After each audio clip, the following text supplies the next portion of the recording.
Okay, think about your absolute favorite travels. What actually sticks in your mind years later? Is it the towering monuments, the exact layout of the streets, or, is it something a lot more intangible? Well, today we're diving into a brilliant piece of analysis that completely reshapes how we understand urban identity. We're going to move past the typical tourist traps to find what makes up the actual soul of a city in this explainer. We start with this really relatable paradox outlined in our source material. The author went on these extensive travels across Japan, hitting up 42 out of the 47 prefectures. Now, logically, you'd think the more you traveled, the more specific tourist sites you'd remember, right? But the author noticed something really strange happening. Their brain was aggressively compressing memories and actually deleting tourist sites.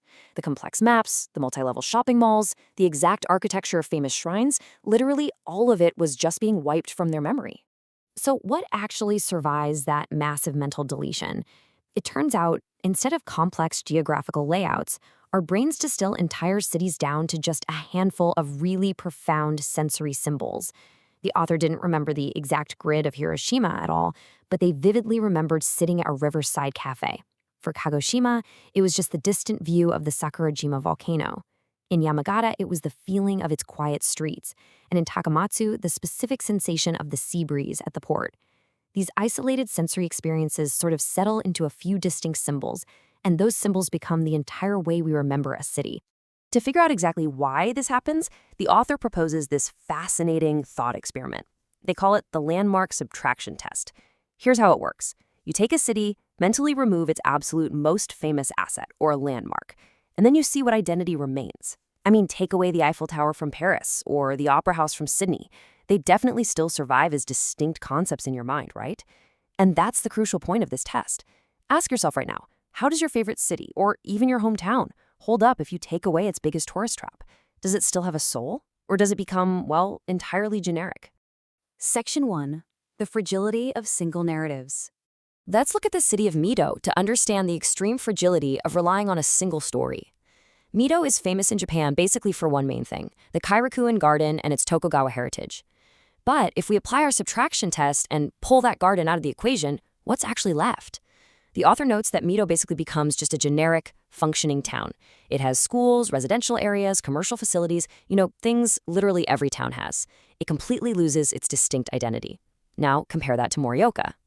It's a city that attracts way fewer tourists, but it passes the test with flying colors. If you remove Morioka's castle or its famous cold noodles, Morioka still feels like Morioka. Why? Because its identity relies on a quiet, restrained, yet lively rhythm. Its identity is a vibe, a tempo, rather than a physical building. I truly remembered Kairakuin, not Mito. This quote directly from the source hits the nail on the head. It highlights the extreme vulnerability of a city. Think about it. When a city's entire existence in our collective memory is tied to a single, fragile narrative, like a specific garden or a big tower, you aren't actually remembering the city itself. You're just remembering the landmark. And if that landmark ever fades in popularity, the city's identity just vanishes right along with it.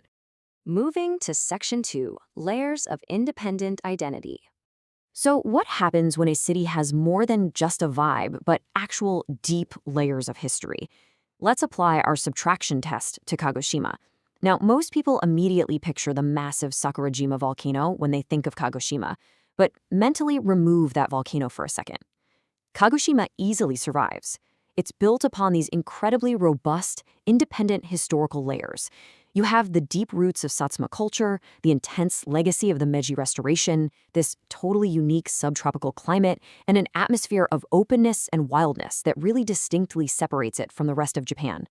The volcano is just a symbol of the city, not its only reason for existing. And to prove just how powerful this layered identity is, the author points us to Kajiacho.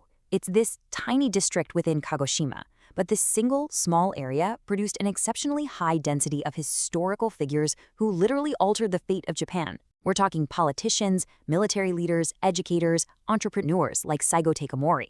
The author argues that this incredible output is definitely not some historical accident. Instead, it's absolute proof that Kagoshima has always firmly gripped its own powerful, independent narrative. It's a city that knows exactly who it is, and having that strong identity naturally breeds influential people. Section 3. Growing entirely new stories. Next up on our spectrum of urban identity, is a city that doesn't just rely on its history, but actively acts as a regenerative engine. Let's see how a city stays young with Fukuoka. Fukuoka is the perfect example of a city that flat out refuses to be locked into one story. It continuously grows new identities. You go from historic shrines to bustling ports and famous yatai food stalls, all the way to a modern wave of startup companies and trendy cafes. If you take away the Fukuoka Tower, hey, it's still Fukuoka. Take away the shrines, still Fukuoka.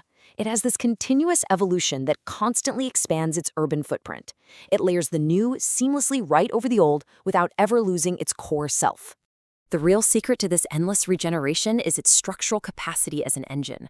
As the gateway to Kyushu, its true defining trait is its position constantly welcoming an influx of new populations. These new people bring fresh vitality, naturally weaving entirely new narratives into the city's fabric. Because the city enthusiastically embraces this influx, new identities are constantly forming. It's a city that cannot be easily replicated, mostly because its identity is a living, breathing process of continuous growth. Section 4. The ultimate narrative container. All right, let's dive into the absolute climax of our spectrum, we're moving from a city that grows stories to a city so vastly complex that it defies definition altogether. Welcome to Tokyo. The source material paints Tokyo through a series of wild, fascinating contradictions. You simultaneously have the elegant noblewoman catching a 5 a.m. train at Uno Station, sharing a city with loud, smoking foodies in the busy alleys of Ameyoko. You have young kids queuing at the crack of dawn for toys in Harajuku, miles away from highly specialized baristas explaining the origins of imported geisha coffee beans in fluent English. Tokyo absorbs every extreme. You can find a shadow of literally every major metropolis on Earth right here, and yet it is uniquely none of them. And that right there is the magic of Tokyo. Its biggest trait is that it has no single trait. Tokyo acts as a giant, infinite container. It provides a survival space for every type of narrative imaginable. Whether you are incredibly traditional, extremely mainstream, or highly marginalized, Tokyo will carve out a space for you to exist. It breeds in all these radically different people and allows them to coexist in this massive, swirling ecosystem. Section 5. Remembering a city's personality. Having traveled across this whole spectrum from the single-story vulnerability of Mito to the infinite container of Tokyo, let's look at the profound revelation this gives us about how we actually value the places we live. Here is the absolutely crucial takeaway of this entire explainer. Single-story cities, those that rely on one landmark or one historical event, are highly prone to solidifying. They stagnate, and eventually they lose their vitality. On the other hand, multi-story cities, the ones capable of holding varied, complex narratives, are constantly growing, adapting, and maintaining long-term vibrancy. And the underlying truth here, human beings are fundamentally diverse. We just aren't all the same. Therefore, only cities capable of holding multiple, varied narratives can actually support us and remain relevant for the future. This completely shifts our perspective, doesn't it? We usually judge cities by traditional economic metrics. What's its population size? What's its GDP? How many skyscrapers does it have? But the source material argues that the true metric of a great city is its narrative capacity.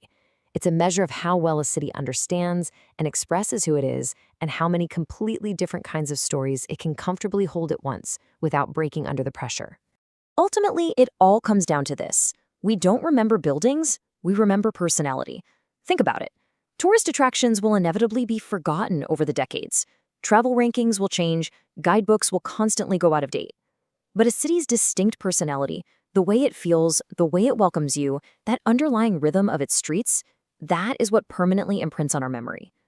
A city that clearly answers the question of, who am I, is a city you will truly never forget. So, as we wrap up this explainer, I want to leave you with this powerful question, and I want to turn the landmark subtraction test back onto you. Look around your own hometown or your absolute favorite city in the world.